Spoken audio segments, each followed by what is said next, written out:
महाविकास आघाडीच्या जागा वाटपाच्या चर्चेला उद्यापासून सुरुवात होणार आहे आणि त्याच संदर्भात महाविकास आघाडीच्या समन्वय समितीची उद्या पहिली बैठक पार पडणार आहे।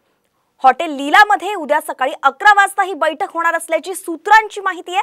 तर मल्लिकार्जुन खरगे, उद्धव ठाकरे हे दिग्गज नेते सुद्धा या बैठकीला उपस्थित राहण्याची शक्यता आहे।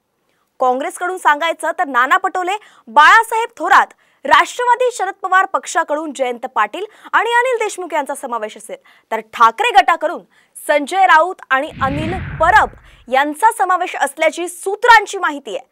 आताच्या क्षणाची सर्वात मोठी बातमी तुम्ही सामवरती पाहताय ती म्हणजेच विधानसभेच्या जागा वाटपाबाबत महाविकास आघाडीमध्ये खलबत सुरू झाली आहे आणि उद्यापासून महाविकास आघाडीच्या जागा वाटपाची पहिली बैठक उद्या पार पडणार आहे। आता बातमी आहे अजित पवारांच्या राष्ट्रवादीची। राज्यसभेसाठी राष्ट्रवादी काँग्रेसकडून नितीन पाटील यांच्या नावावरती शिक्कामोर्तब झाल्याचं कळतंय।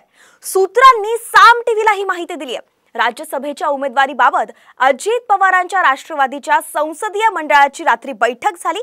यामध्ये नितीन पाटील यांना उमेदवारी देण्यात आल्याची माहिती आहे। नितीन पाटील हे वाईचे आमदार मकरंद पाटील यांचे बंधू आहेत, तर नितीन पाटील यांना उमेदवारी देऊन अजित पवारांनी त्यांचा शब्द पाळल्याचं म्हटलं जात आहे। लोकसभेत महायुतीच्या उमेदवाराला वाई महाबळेश्वर खंडाळा या भागातून 1 लाखांचं मताधिक्य द्या, जून मध्ये मी नितीन पाटलांना खासदार करतो असं आश्वासन अजित पवारांनी वाईतल्या एका जाहीर सभेत दिलं होतं। तेच त्यांनी आता पाळल्याचं कळतंय।